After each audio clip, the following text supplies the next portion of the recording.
Hello दोस्तों, TET maths YouTube channel में आप सभी का स्वागत है।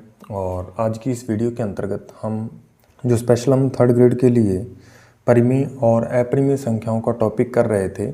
और ये टॉपिक जो है सेकंड ग्रेड एग्ज़ाम में, आरएसए एग्ज़ाम में और भी बहुत सारे एग्ज़ाम में पूछा जाता है। तो ये टॉपिक के इम्पोर्टेंट प्रश्न जो है, अलग अलग टाइप वाइज प्रश्न किस तरीके के हो सकते हैं या कितने टाइप इससे बन सकते हैं, उसमें हम क्या है पहले 10 प्रश्न जो है वो कर चुके हैं पिछली वीडियोज़ के अंतर्गत। और आज हमने क्या है प्रश्न नंबर 11 से कुछ और प्रश्न लिए हैं, जो कि यहाँ पे आपको जो भी प्रश्न दिखेंगे वो अलग अलग टाइप के दिखेंगे, जिसके कारण क्या है ये सारे टाइप आप क्वेश्चन करके चले जाते हो, तो मेरे हिसाब से आपको कोई भी दिक्कत नहीं आनी चाहिए। तो देखते हैं प्रश्न नंबर 11।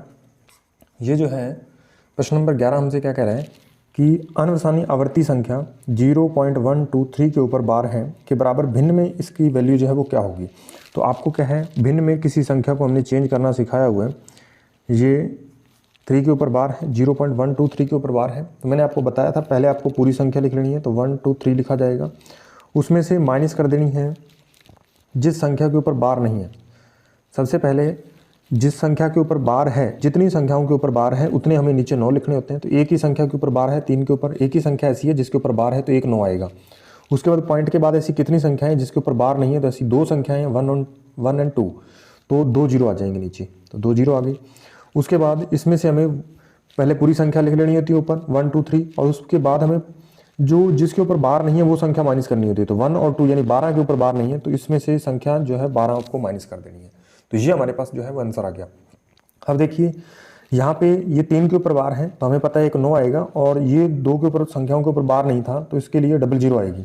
तो ये आंसर में आपको 900 या 900 से छोटा कोई, 900 में क्या है 3 छुपा है तो 3 का मल्टीपल हो सकता है, या 900 में ऐसा नंबर तो 900 में पूरा पूरा डिवाइड करता हो, तो ऐसे हमारे आंसर होना चाहिए यहाँ पे। तो यहाँ पे आप देखोगे 900 बटा में आ रहा है, यहाँ पे बटा में क्या आ रहा है 900, तो ये 1000 कहाँ से आ गया, तो ये हमारा ऑप्शन जो है आंसर नहीं हो सकता, इसको हम काट देंगे। यहाँ पे देखेंगे तो ये 333, तो ये 900 से 333 जो है वो भी आने की कोई स्कोप नहीं है, तो इसलिए ये भी कट जाएगा। और नेक्स्ट है हमारे पास 37 बटा में 300, तो 900 से 300 आ सकता है, 330 ये भी नहीं आ सकता, तो हमारे पास एक ही ऑप्शन था 37 बटा में 300। इस तरीके से भी हम कर सकते थे।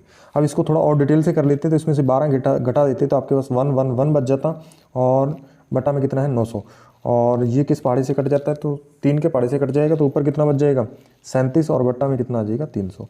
तो ये इस तरीके से हमारा क्या है राइट आंसर हो गया। और ये रीट 2021 के अंदर पूछा गया प्रश्न है, बिल्कुल आसान प्रश्न है। नीचे 900 बन रहा था तो आपने देखना था कि नीचे 900 कहाँ पे है, तो नीचे 900 यहाँ पे तो 1000 है, 900 से बड़ा कैसे हो गया, तो ये तो काट दीजिए। ये 333 ऐसा तो 900 से नहीं आ सकता, किसी भी संख्या से आप काटोगे 33 आना पॉसिबल नहीं है, तो ये कट गया।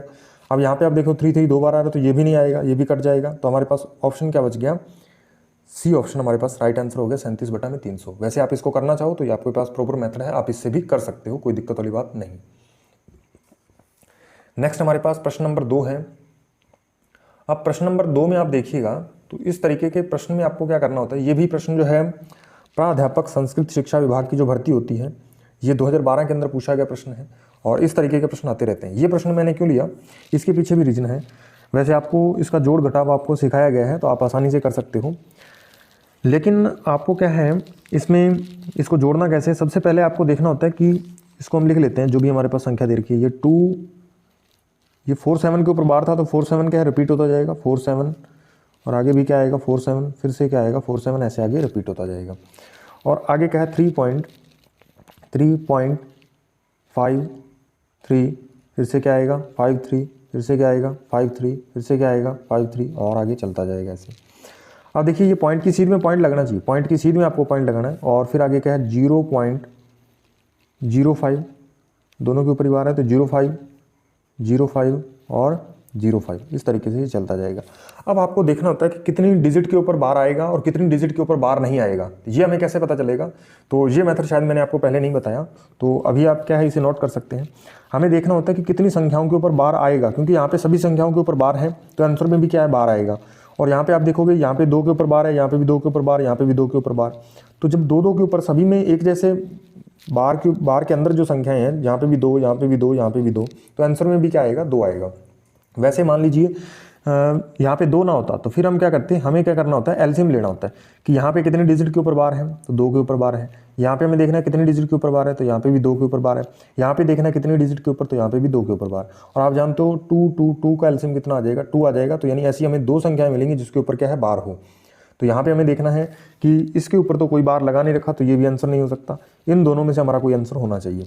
और वैसे भी आपको पता चल रहा है ये 2 और 3 कितने होते हैं, 5 होते हैं। तो 5 से आंसर बड़ा आएगा, क्योंकि इन सभी को क्या करना है, ऐड करना है। तो 5 से आंसर बड़ा आना चाहिए। और ये आंसर कैसे छोटा कैसे हो गया 0 पॉइंट, तो ये भी आंसर नहीं हो सकता। तो हमारे पास ये वाला ऑप्शन यदि हम गैस करते तो ये हमारा आंसर ज़्यादा सही होने के चांस थे। अभी हम इसको चेक कर लेते हैं कि ये सही है या नहीं, क्योंकि यहाँ पे नन ऑफ दीज भी एक ऑप्शन में आंसर दे रखा है, तो इसको हमें चेक करना पड़ेगा। वैसे आप चेक नहीं भी करते तो भी हमारा ऑप्शन जो है सही था। तो अब देखिए यहाँ पे 7 और 3 जोड़ेंगे 10, 10 और 5 कितने हो जाएंगे, 15। तो 5 आ जाएगा 15 का। 4 और 5 9, और एक आंसिल जो बची थी यहाँ से, क्या 7 और 3 10 और 5 15, तो एक आंसिल बचेगी। तो यहाँ पे 4 और 1 5 और 5 10, तो 0 आ जाएगा।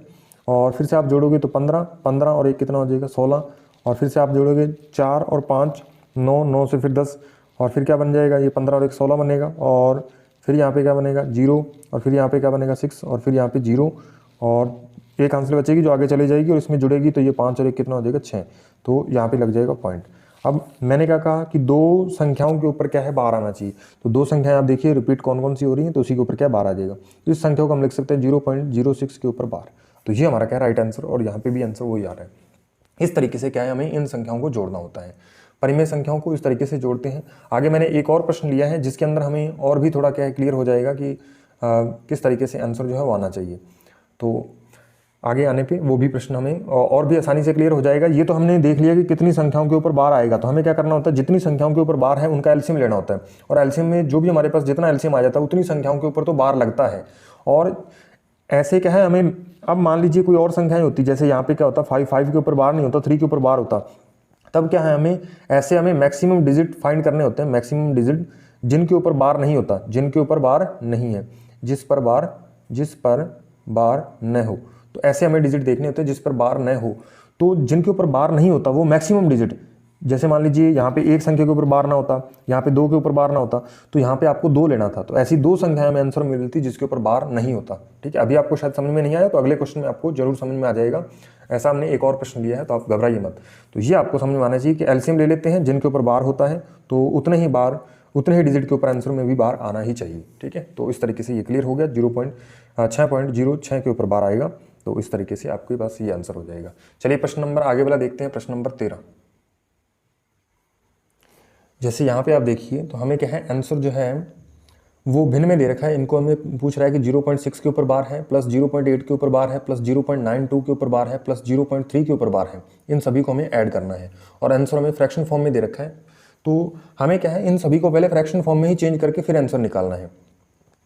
तो इस तरीके से क्या है, हमें आंसर सीधा मिल जाएगा। अदरवाइज आप क्या है, इसको वैसे जोड़ोगे जैसे हमने ऊपर वाले प्रश्न के अंतर्गत हमने जोड़ा था कि 0.66 ऐसे लिखोगे, 0.88, और इन सभी को जोड़ के फिर आप बाद में फ्रैक्शन में चेंज करोगे, तो उससे क्या है कॉम्प्लिकेटेड हो जाता है क्वेश्चन। तो जब आंसर क्या है फ्रैक्शन में दिए हो तो सभी को क्या है पहले फ्रैक्शन में चेंज कर लेना है। तो सबसे पहले हम क्या लिखेंगे, 0.6 के ऊपर बार है, प्लस 0.8 के ऊपर बार है, प्लस 0.92 और इन दोनों अंकों के ऊपर बार है, प्लस 0.3 के ऊपर बार है। तो सबसे पहले क्या है, हम इनको चेंज कर लेते हैं। 0.6 के ऊपर बार है, तो ये क्या लिखा जाएगा 6/9, और ये क्या लिखा जाएगा 8/9। ये आपको चेंज करना सिखाया हुआ है। यदि आपने वो वीडियोस नहीं देखी तो आपको क्या है पुरानी वीडियोस देखनी चाहिए, उसके बाद इस प्रश्न पे आना। उसके बाद 992 और इन दोनों के ऊपर बार है तो 99 आएगा, और प्लस ये 3 के ऊपर अकेली संख्या के ऊपर बार है तो ये 3 बटा कितना आ जाएगा, 9 आ जाएगा। अब जिनके बटा में 9 है उनको आप अलग से क्या है जोड़ लो। तो ये आ रहा है इसके बट्टा में 9, इसके बट्टा में 9, इसके बट्टा में 9, तो यहाँ से 9 एलसीएम आएगा और ऊपर वाली संख्याएं सीधी जुड़ जाएंगी। तो 8 और 6 14 और 3 कितने हो जाएंगे, 17/9। और आगे क्या है प्लस, और प्लस में क्या है 92/99, ये है हमारे पास। अब क्या है, हमें वापस क्या करना है, इन दोनों संख्याओं को जोड़ लेना है। और यहाँ से 99 क्या आएगा, एलसीएम आएगा। और यहाँ पे आप देखोगे ये 9 है, तो 9 को 99 बनाने के लिए एलसीएम हमारे पास 99 आया, तो इसको किससे मल्टीप्लाई करना पड़ेगा, तो इसको हमें करना पड़ेगा 11 से मल्टीप्लाई। किससे मल्टीप्लाई करना पड़ेगा, 11 से। तो जब 17 को हम 11 से मल्टीप्लाई करेंगे तो 187 बनेगा। कितना बनेगा, 187, और प्लस 92 ऐड कर देंगे तो ये हमारे पास बन जाएगा 279/99, ये बन जाएगा।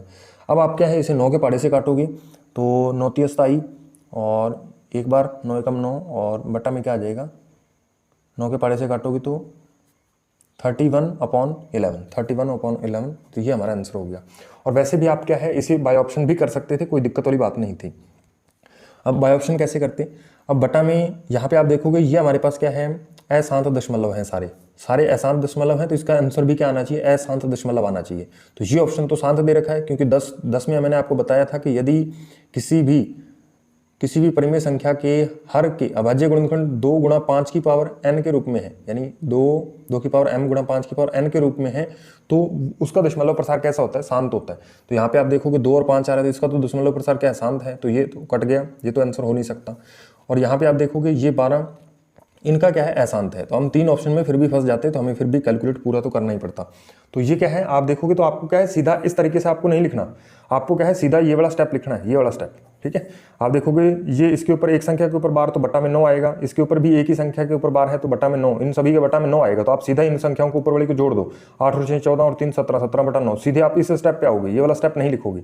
यदि आप पेपर में ये वाला स्टेप लिखने बैठे तो आपका थोड़ा टाइम लगेगा ही लगेगा, 5-10 सेकंड इतने लग जाते हैं, और इससे हमारी क्या स्पीड भी स्लो हो जाती है। तो 17/9 लिखोगे और ये 92/99, और फिर इसको मैंने ये वाला स्टेप लिखा, अब इसको जोड़ने की आपको क्या है, ये वाला स्टेप लिखना नहीं है, आपको सीधा आना है 279/99 पे, और फिर आपको ये दिमाग के अंदर इसको काट देना 9 के पाड़े से, ये मुझे तो आपको समझाने के लिए यहाँ पे लिखना पड़ा, तो आपको सीधे करना है 31/11, तो ये हमारे पास बी ऑप्शन इसका राइट आंसर आ गया। चलिए प्रश्न नंबर 14 की तरफ बढ़ते हैं।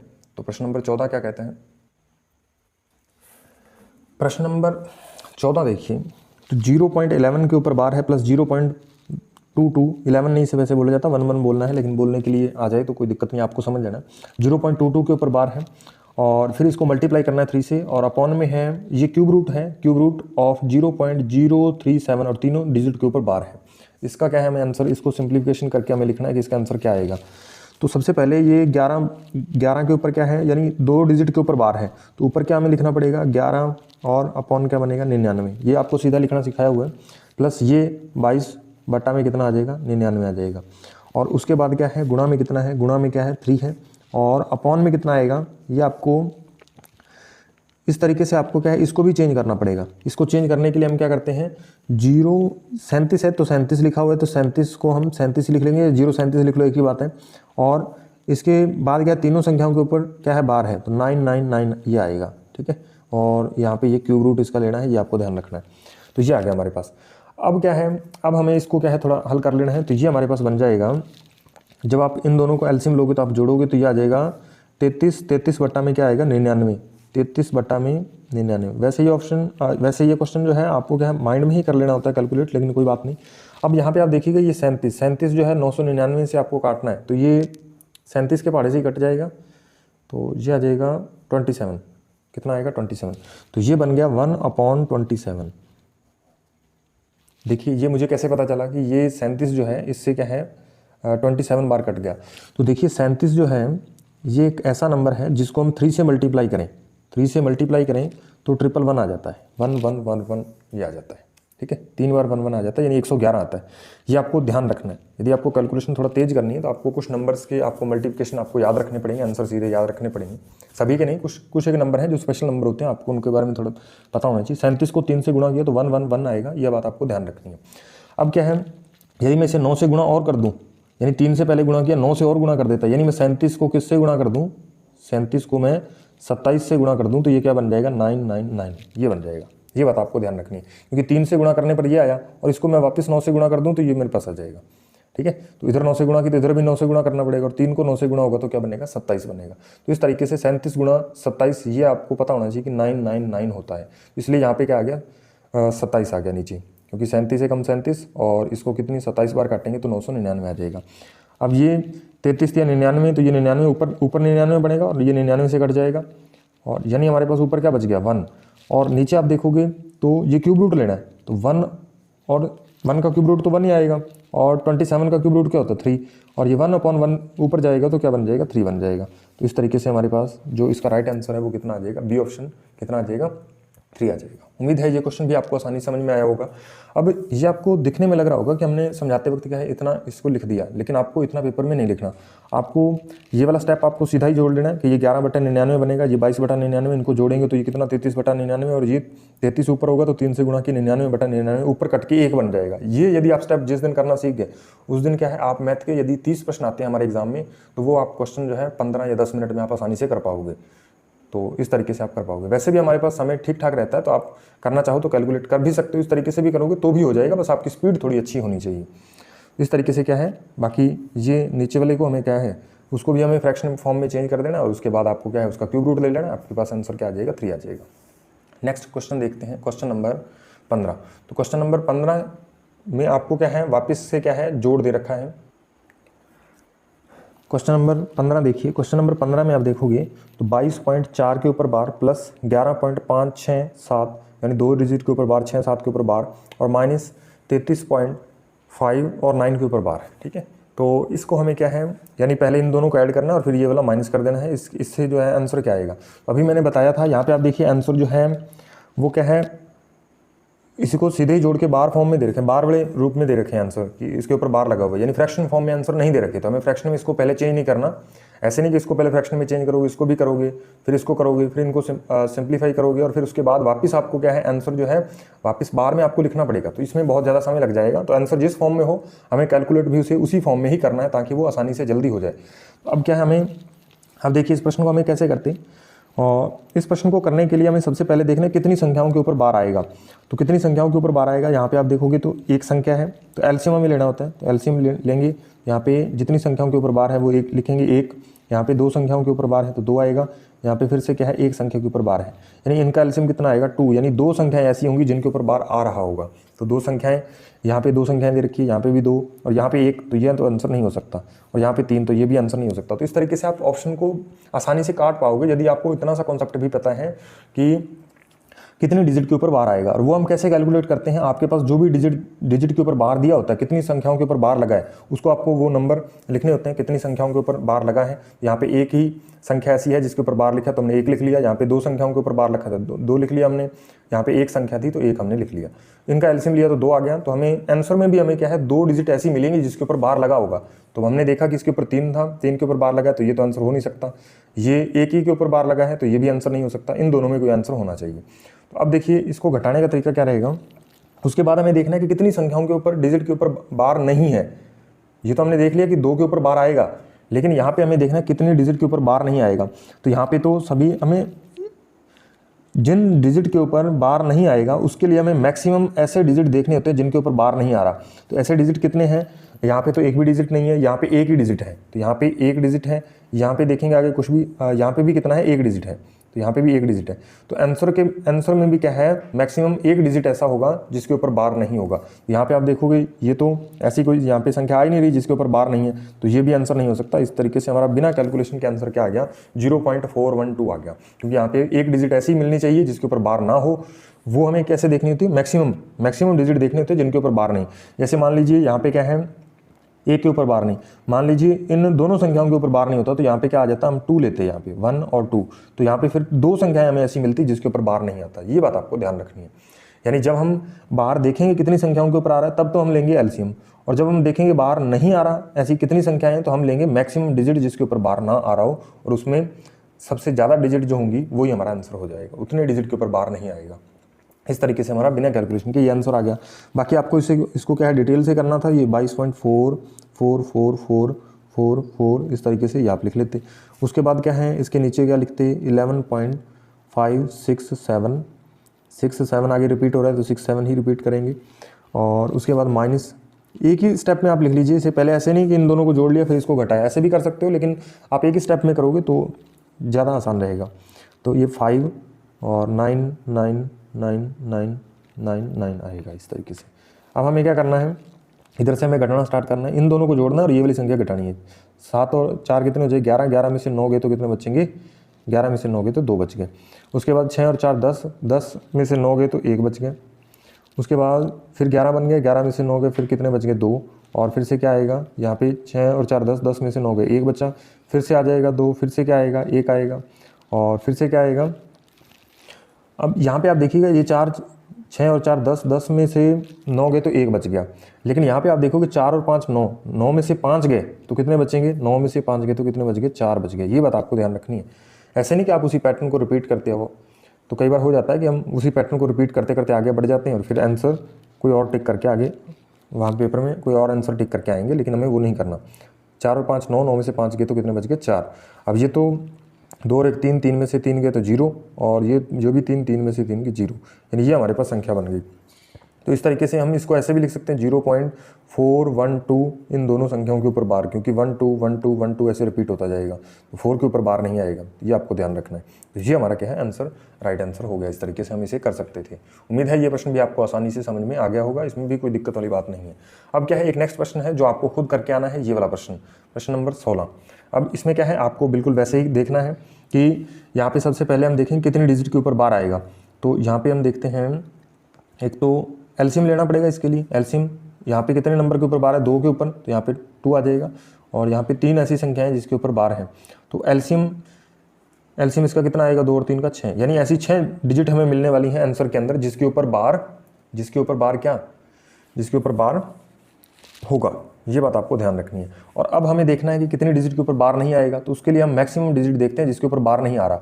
तो यहाँ पे पॉइंट के बाद कोई ऐसी डिजिट नहीं है, यहाँ पे पॉइंट के बाद एक डिजिट है, तो एक डिजिट हमें ऐसी भी मिलेगी जिसके ऊपर बार नहीं होगा। तो इसको आप पूरा जो है वो खुद कैलकुलेट करके लाओगे। और बाकी मैंने आपको बता दिया कितनी डिजिट के ऊपर बार आएगा, उसके लिए हमें एलसीएम लेना होता है, तो हमने एलसीएम ले लिया, 6 आया, तो 6 ऐसी डिजिट मिलेंगी जिसके ऊपर बार आएगा। और फिर हमें मैक्सिमम डिजिट देखनी होती है, तो यहाँ पे एक ही ऐसी डिजिट है जिसके ऊपर बार नहीं आ रहा पॉइंट के बाद, तो इसलिए क्या है, मैक्सिमम एक डिजिट है, तो आंसर के अंदर भी क्या है, एक डिजिट ऐसी होगी जिसके ऊपर बार नहीं आएगा। तो इसको आप खुद कैलकुलेट करोगे, बिल्कुल आसान है, हो जाएगा। चलिए नेक्स्ट प्रश्न नंबर 17 की तरफ बढ़ते हैं। प्रश्न नंबर 17 में देखिए, ये हमें दे रखा है 0.xy के ऊपर बार है, और आगे एक और संख्या दे रखी है 0.yx के ऊपर बार बराबर 5/9 है। तब x प्लस वाई बराबर क्या होगा। x और y यहाँ पे क्या है, कोई डिजिट है, 0 से 9 तक कोई भी डिजिट हो सकते हैं, तो ये बात आपको ध्यान रखनी है। तो यहाँ पे आपको मैंने एक बताया था कि एक्स वाई यदि कोई संख्या है तो उस एक्स वाई को लिखने का तरीका क्या होता है। यदि कोई 2 डिजिट का नंबर है एक्स वाई, तो उसको लिखने का तरीका क्या होता है, 10x प्लस वाई, ये आपको बताया हुआ है। जैसे 12 को हमें लिखना है, तो 12 को मैं क्या लिखूंगा, 10 गुणा में कितना लिखा जाएगा, 10 गुणा में 1 प्लस 2, ये आपको बताया हुआ है। संख्याओं का विस्तारित रूप हम किस तरीके से लिखते हैं ये आपको बताया हुआ, इसमें आपको कोई दिक्कत नहीं होनी चाहिए। तो इसको क्या है, हमें वापस इस संख्या को हम देखेंगे, तो सबसे पहले हम किसी भी संख्या को बार फॉर्म से फ्रैक्शन फॉर्म में कैसे चेंज करते हैं, तो पहले उस संख्या को हम लिख लेते हैं।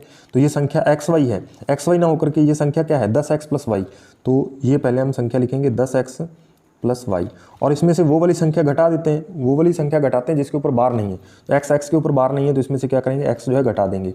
और फिर देखते हैं नीचे एक संख्या के ऊपर क्या है, बार था, तो एक बार तो 9 आएगा, और पॉइंट के बाद एक संख्या ऐसी है, एक डिजिट ऐसी है जिसके ऊपर बार नहीं है, तो क्या आ जाएगी, उसके लिए 0 आ जाएगी। उसके बाद प्लस ये yx है, तो यहाँ पे yx के लिए yx क्या संख्या हो जाएगी, yx किस तरीके से लिखा जाएगा, तो yx जो संख्या है ये 10y प्लस x, इस तरीके से संख्या लिखी जाएगी।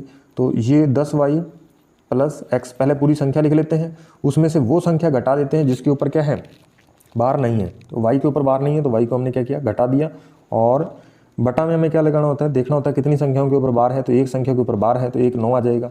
पॉइंट के बाद ऐसी कितनी संख्याएं डिजिट हैं कि जिसके ऊपर बार नहीं है, तो एक ही डिजिट है, तो क्या आ जाएगा, उसके लिए 0 आ जाएगा। अब इसको जब हम कैलकुलेट करेंगे, तो ये यहाँ से क्या है, 90 एलसीएम आएगा, और इसको आप कैलकुलेट करोगे तो ये 90 आ जाएगा। तो ये जब इनको ऊपर वाले सीधे जुड़ेंगे, तो ये x से तो x कट जाएगा, x से x कट जाएगा, y से y कट जाएगा। जब एलसीएम लेके इसको जोड़ेंगे तो ये हमारे पास 10x प्लस 10y बचेगा, तो यहाँ से 10 कॉमन ले लेंगे तो x प्लस y बच जाएगा। और बराबर में ये हमें क्या दे रखा है, 5/9, तो 5/9 दे रखा है, तो 5/9 हमने लिख लिया। अब ये 0 से ये 0 कट गई, और ये 9 से 9 कट गया, तो x प्लस वाई की वैल्यू कितनी आ गई, 5 आ गई। तो इसमें सी ऑप्शन राइट हो जाएगा। ये भी क्या है, एसएससी जैसे एग्जाम में पूछा गया प्रश्न है, तो बिल्कुल आसान प्रश्न होते हैं, तो हमें क्या है, कर लेने चाहिए। ऐसे प्रश्न हमारे एग्जाम में भी आ सकते हैं। जब हमारे एग्जाम में टॉपिक दे रखा है तो उसको थोड़ा बढ़िया लेवल तक तैयार करेंगे, ताकि अदर भी एग्जाम में हमें काम आ जाए। ठीक है, ऐसे नहीं कि हम उस टॉपिक को क्या है कम लेवल तक करेंगे तब दिक्कत हो सकती है, लेकिन हाई लेवल तक करेंगे तो कोई दिक्कत आने वाली नहीं है। उससे हमारे क्या है, दिमाग का विकास ही होगा, और हमें क्वेश्चन प्रैक्टिस और भी बढ़िया हो जाएंगे। इसलिए क्या है, ये प्रश्न आपको आसानी से आना चाहिए, कोई दिक्कत इसमें नहीं होनी चाहिए, क्योंकि टॉपिक हमें दे रखा है, तो ऐसे प्रश्न तो आने ही चाहिए। नेक्स्ट हमारे पास है प्रश्न नंबर 18। प्रश्न नंबर 18 में हमें क्या कह रहा है कि यदि a बराबर 0 पॉइंट ABC ABC ABC इस तरीके से, ये ABC क्या है, कोई डिजिट है, 0 से 9 तक की कोई भी डिजिट हो सकती हैं, और ये क्या है, रिपीट हो रही हैं, तो a को किस संख्या से गुणा करें ताकि पूर्णांक प्राप्त हो। तो यदि हमें पता है कि ये जो हमारे पास संख्या है ABC और ABC इस तरीके से रिपीट हो रही है, तो क्या मैं इस संख्या को ऐसे लिख सकता हूँ 0.ABC और इन तीनों डिजिट के ऊपर बार, क्योंकि तीनों ही संख्याएं रिपीट हो रही हैं तो तीनों के ऊपर क्या आएगा, बार आएगा। अब मैं इसे फ्रैक्शन फॉर्म में चेंज करूँगा तो ये ABC अपॉन क्या लिखा जाएगा, 999 ये आ जाएगा, यानी ये हमारे पास इसकी फ्रैक्शन फॉर्म बन गई। अब ये कह रहा है कि इसे हम किस संख्या से गुणा करें कि ये क्या है, पूर्णांक बन जाए, पूरा अंक बन जाए। तो अब इसको क्या है, मुझे या तो 99 से मल्टीप्लाई करना पड़ेगा, या फिर क्या है 999 का कोई मल्टीपल होना चाहिए, यानी मैं इसे क्या है 999 के कोई मल्टीपल से गुणा करूंगा, तभी ये क्या है हमें प्राप्त हो सकती है, एक ABC एक क्या बन जाएगा, पूर्णांक बन जाएगा। तो यानी इसको मुझे नीचे से हटा दूंगा तो क्या बच जाएगा, ABC बच जाएगा, और ABC एक ऐसी संख्या होगी जो पूर्णांक में होगी। और अब हमें क्या करना है, यहाँ पे 999 के मल्टीपल क्या होते हैं, एक तो k की वैल्यू 1 रखूंगा तो ये आ जाएगा, k की वैल्यू 2 रखूंगा तो कितना आएगा, 1998 आ जाएगा, और k की जगह यदि मैं 3 रखूंगा तो कितना आ जाएगा, 1997 आ जाएगा, और ऐसे चलता जाएगा।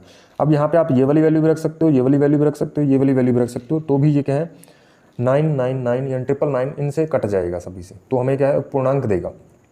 तो इसलिए क्या है, इसमें से ऑप्शन में देखना है कि कौन कौन से हमें ऑप्शन दे रखे हैं। तो एक तो ये ए ऑप्शन भी राइट है और सी ऑप्शन भी राइट है। इस तरीके से ए और सी जो है, यानी यहाँ पे डी ऑप्शन हमारा क्या है, इस क्वेश्चन का राइट आंसर हो जाएगा। मोस्ट इंपॉर्टेंट प्रश्न है, बिल्कुल आसान प्रश्न है, बस थोड़ा सा आपको समझना है किस तरीके से हम इसे करेंगे।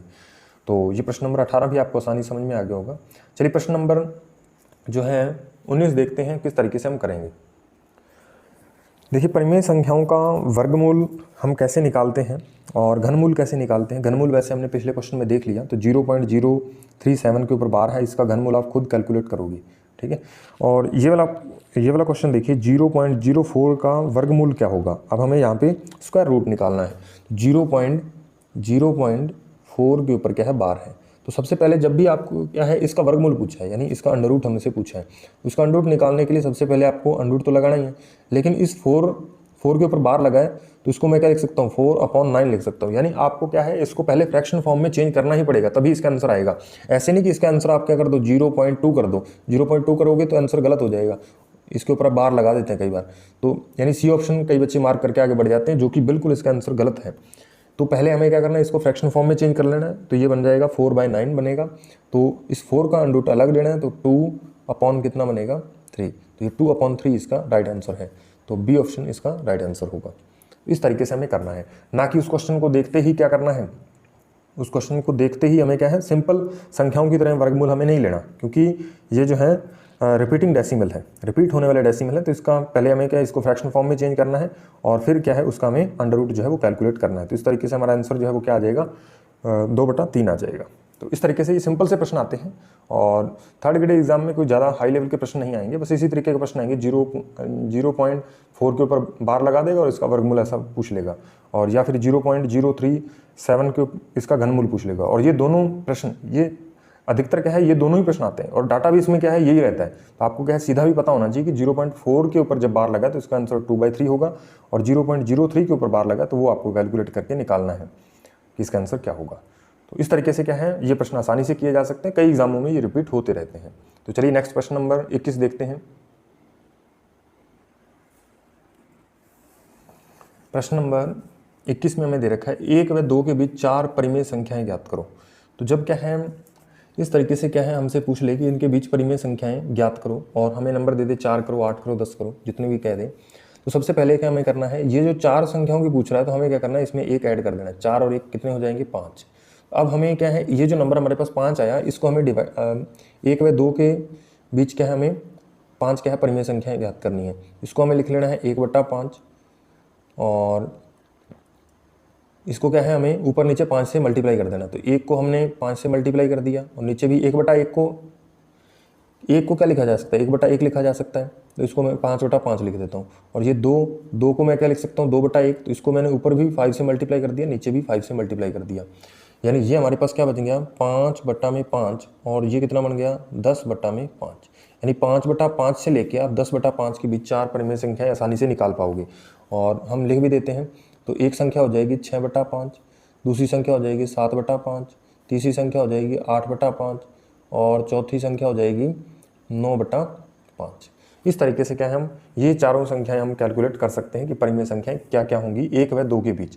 तो आपको ध्यान रखना है, जैसे मान लीजिए आगे क्या है आपसे पूछ लेता है 2 और 3 के बीच आपको क्या है 7 परिमेय संख्या निकालनी है। तो आप 7 में 1 ऐड करोगे तो कितना बन जाएगा 8 बन जाएगा। अब आपको क्या है इसको 2/1 लिखोगे, ऊपर भी 8 से मल्टीप्लाई नीचे भी 8, और ये 3/1 है, ऊपर भी 8 से मल्टीप्लाई नीचे भी 8 से मल्टीप्लाई। तो ये बन जाएगा आपके पास 8 दूनी 16, 16/8, यानी ये बनेगा आपके पास 16/8 और ये बन जाएगा 24/8। तो आप देखोगे 16 के बाद 17 आएगा, 17/8, फिर 18/8, फिर 19/8। इस तरीके से आप क्या है आसानी से इनके बीच क्या है जितनी भी आपसे 7 परिमेय संख्याएं पूछी तो 7 आ जाएंगी। तो इस तरीके से क्या है आप कैलकुलेट कर सकते हो, कोई दिक्कत नहीं होनी चाहिए। ये आपको देखना कितनी पूछा है, बस उसमें 1 ऐड करके आपको क्वेश्चन जो है उसके आंसर तक पहुंच जाना है। तो उम्मीद है ये भी प्रश्न आप आसानी से कर लोगे, कोई दिक्कत नहीं आएगी। नेक्स्ट हमारे पास प्रश्न नंबर 22। प्रश्न नंबर 22 हमसे क्या है गुणा पूछ रहा है कि परिमेय संख्याओं का गुणा हम किस तरीके से करेंगे। तो गुणा करने के लिए आपको ध्यान रखना है कि सबसे पहले गुणा करने का कोई हमारे पास क्या है सिंपल शॉर्टकट मेथड नहीं है। ये आप देखते ही आंसर बता पाओगे कि इसका आंसर ये आएगा, इसको तो हमें कैलकुलेट करना ही पड़ेगा। और ज़्यादातर क्या है ये गुणा वाले क्वेश्चन नहीं करवाए जाते परिमेय संख्याओं के अंतर्गत, लेकिन पेपर में पूछे जा सकते हैं। पेपर में एग्जामिनर का दिमाग यदि थोड़ा क्या है खराब हो जाता है कई बार, तो ऐसे प्रश्न भी आ जाते हैं, ठीक है, गुणा वाले भाग वाले परिमेय संख्याओं का। लेकिन ज़्यादातर हम जोड़ और घटाव करते हैं, तो ऐसे प्रश्न भी हमें करके जाने हैं। 1-2 तो करके जाइए, ज़्यादा मत कीजिए। तो ये 0.45 और इन दोनों संख्याओं के ऊपर बार है, और गुणा में क्या है 1.22 इन दोनों संख्याओं के ऊपर बार। इसको मैं चेंज करूँगा तो 45 बटा में क्या आ जाएगा 99 आ जाएगा, और इसको मैं चेंज करूँगा तो 122 माइनस 1 और बटा में क्या आएगा, ये 2 संख्याएं थी तो 2 बार क्या है 99 आएगा। अब क्या है हमें इसको थोड़ा कैलकुलेट कर लेना है और हमारे पास क्या है इसका आंसर आ जाएगा। तो अब इसको कैलकुलेट करेंगे तो ये हमारे पास बनेगा 45। 45 को आप काट भी सकते हो, कोई दिक्कत वाली बात नहीं है। तो 9 के पाड़े से कट रहा है तो 9 5 45, 5 ऊपर आएगा और ये 11 बार कट जाएगा, यानी ये ऊपर इधर तो बच गया 5/11 और इसको आप काटोगे तो 121/99। अब ये कट जाएगा 11 बार और फिर ये 11 से कितनी बार 9 बार, तो यानी ये 5/9, और 5/9 का मतलब क्या है 5/9 का मतलब है 0.5 के ऊपर बार, ये आप जानते हो। तो इस तरीके से हमारे पास डी ऑप्शन इसका राइट आंसर हो जाएगा। इस तरीके से हम क्या है पहले यानी गुणा जब भी आपको दिखे, गुणा या भाग दिखे, तो आपको क्या है उसे पहले फ्रैक्शन फॉर्म में चेंज करोगे, फिर आप आंसर तक उसकी आसानी से पहुंच जाओगे। ऐसे आप सीधा इसका कोई गुणा करने का तरीका नहीं है। तो क्वेश्चन नंबर 23 देखते हैं। क्वेश्चन नंबर 23 भी हमें क्या है वैसा ही प्रश्न दे रखा है कि इसके अंदर भी गुणा और भाग दे रखा है। तो चलिए ये प्रश्न भी करवा देता हूँ और नेक्स्ट प्रश्न आपके लिए एक भाग वाला है, वो छोटा सा एक प्रश्न आप भी करोगे। तो ये 1.05 के ऊपर बार, यहाँ पे आपको ध्यान रखना है 5 अकेली एक ऐसी डिजिट है जिसके ऊपर क्या है बार आ रहा है। तो सबसे पहले हम इसको लिखेंगे, तो इसको एक ही बार में चेंज कर दिया करो। 105 माइनस 10 बटा में 9 और 0 90, ये आ जाएगा परिमेय संख्या। और उसके बाद इसको आगे भाग है, ठीक है, भाग का निशान लगाएंगे, भाग है तो भाग लगा देते हैं। और ये 95 तो 95/99 ये आ जाएगा। और उसके बाद इसको गुणा किससे करना है, तो 409 माइनस इसको, इसमें आप देखिए 2 डिजिट के ऊपर बार है तो 4 क्या है माइनस हो जाएगा, अपॉन क्या आएगा 2 डिजिट के ऊपर बार तो 99 और 0 भी आ जाएगा साथ में, तो ये आ जाएगा। तो अब इसको क्या है हमें सिंप्लीफाई करना है, बस आंसर आ जाएगा। तो ये आ जाएगा, इसमें से 10 घटाएंगे तो 95 बचेगा और अपॉन 90, और ये भाग को हम क्या गुणा में चेंज करेंगे तो 99 ऊपर चला जाएगा, 95 नीचे आ जाएगा, और ये आगे तो है ही गुणा, इसमें से घटाएंगे तो 405 बचेगा और 990 बचेगा, 990। अब देखो ये कट जाएगा, 95 से 95 कट गया, और ये 99 से ये 10 बार कटेगा, और उसके बाद ये आप काट दीजिए इसे, ये वापस क्या है 10 बार कटेगा, और इसको आप 9 के पाड़े से काटोगे तो ये कट जाएगा 9 चौका 36 और 9 5 45, यानी ऊपर तो आ गया 45 और बट्टा में क्या आ गया 100। तो 45/100 का मतलब क्या है 0.45। तो ये इसका क्या है हमारे पास राइट आंसर आ गया। इस तरीके से क्या है यदि हमें, यानी कहने का मतलब ये हुआ कि यदि भाग और गुणा है तो पहले आप उसे क्या करो फ्रैक्शन में चेंज करो, और फ्रैक्शन में चेंज करने के बाद सिंपल कैलकुलेशन के बाद आपका आंसर आ जाएगा, कोई दिक्कत नहीं है। नेक्स्ट क्या है, आप प्रश्न नंबर 24 जो है वो खुद करोगे। 2.13 के ऊपर बार और आगे इसको डिवाइड करना है 3.12 के ऊपर बार, इसका वैल्यू क्या होगी ये आपको ऑप्शन में से एक राइट आंसर बताना है कि इसका राइट आंसर कौन सा होगा। तो कमेंट बॉक्स में भी आपको जो जो क्वेश्चन मैंने छोड़े हैं उनका आंसर आपको बताना है कि क्या आ रहा है, और आपको क्या है इसको जरूर एक बार ट्राई करके देखना है, ताकि आप थोड़ा क्या है इसके बारे में भूलो ना। ऐसे प्रश्न आपको क्या है और भी आपको मिले तो ऐसे प्रश्न और भी आपको ट्राई कर लेने चाहिए। नहीं तो जब हम इसका रिवीजन करवाएंगे तो सिर्फ इसके क्या है प्रश्न ही हम डिस्कस करेंगे, वहाँ पे बेसिक की चर्चा नहीं करेंगे। तो वहाँ पे क्या है हम इसके लगभग इस टॉपिक वाइज हम पहले प्रश्नोत्तरी करेंगे और फिर हम मिक्स्ड इसकी प्रश्नोत्तरी करेंगे। और वहाँ पे आपको क्या है वापस से इसके 20 प्रश्न और करवाऊंगा। अभी ये 24-25 प्रश्न हो गए और इसका बेसिक जोड़ दिया जाए तो बहुत सारे इससे प्रश्न बनाए जा सकते हैं। बस आपको थर्ड ग्रेड के लेवल के अनुसार इतने ही प्रश्न पूछे जाने की संभावना है। बाकी क्या है एनसीईआरटी में एक प्रश्न ये भी दे रखा है कि 1/17 लिखा हुआ है, तो इसके जो पुनरावृत्ति अंक हैं, यानी इसको जब हम 1 में 17 का भाग देंगे तो इसमें क्या है एक हमारे पास क्या है रिपीटिंग डेसिमल आएगा। तो वो कितनी संख्याएं ऐसी पुनरावृत्ति खंड में ऐसी कितनी संख्याएं होंगी, कितनी संख्याओं के बाद यानी वो संख्याएं वापस से रिपीट होना स्टार्ट हो जाएंगी। तो ये मैंने आपको बताया हुआ है, जिससे हम भाग दे रहे होते हैं उसमें से 1 माइनस करना होता है, तो 17 - 1 यानी 16। तो ऐसी 16 डिजिट के बाद यानी वो संख्या वापस से रिपीट होना स्टार्ट हो जाएगी। तो ये आपको ऐसे छोटे मोटे प्रश्न आने चाहिए जो आपको पहले डिस्कशन के द्वारा मैंने आपको बता दिए हैं, तो उसमें कोई दिक्कत होनी नहीं चाहिए। उम्मीद है कि ये आज की वीडियो आपको समझ में आई होगी। और इसी के साथ हमारा ये जो परिमेय और अपरिमेय संख्याओं वाला टॉपिक है, इसमें लगभग हमने क्या है सारे ही वैरायटीज़ कवर कर ली हैं, सारे ही क्वेश्चन सारे ही टाइप हमने डिस्कस कर लिए हैं। और यदि कोई और भी टाइप यदि छूट जाता है तो जब भी हमें क्या वापस इसका रिविज़न करेंगे उसमें हम क्या है इसके टेस्ट बनाएंगे, तो उस टेस्ट में हम वो प्रश्न डाल दिया करेंगे। तो बाकी यदि आप ये प्रश्न करके चले जाते हो तो मेरे हिसाब से आपका जो 6 नंबर का काम है वो कोई नहीं आपसे छीनेगा 6 नंबर, क्योंकि मैंने आपको बताया था कि परिमेय इस अकेले टॉपिक में से 3 प्रश्न पूछे गए हैं हमारे इस एग्ज़ाम के अंदर जो अभी हुआ है। जो रीट मेंस का एग्ज़ाम हुआ था अभी फरवरी के अंदर, तो उसके अंदर क्या 3 प्रश्न पूछे गए और एक संख्या से यानी नंबर सिस्टम से एक और प्रश्न पूछा गया था संख्या वाला। वो हम क्या है संख्या से आधारित था, तो हम संख्याओं वाला एक अलग 10 या 20 प्रश्न करेंगे ताकि वैसा प्रश्न दोबारा आए तो वो हम आसानी से कर पाएँ। तो इस तरीके से क्या है कम से कम आपके क्या है 6 से 8 नंबर क्या है आपके क्या है पक्के हो जाएंगे, यदि आपको सिर्फ इतना पता है कि परिमेय और अपरिमेय संख्याओं पे यदि आप 24 प्रश्न करके चले जाते हो तो भी क्या आपके 6 से 8 नंबर ये आपके मार्कशीट में आपके स्कोर कार्ड में आपके जुड़ जाएंगे, में कोई दिक्कत नहीं आएगी। तो बाकी ऐसे ही हम क्या शानदार क्वेश्चन और भी टॉपिक पे करते रहेंगे। बस आप वीडियो को लाइक शेयर कर दिया करो, और यदि आप चैनल पे नए हैं तो उसे सब्सक्राइब कर दीजिए। और मिलते हैं नेक्स्ट वीडियो में, तब तक के लिए धन्यवाद।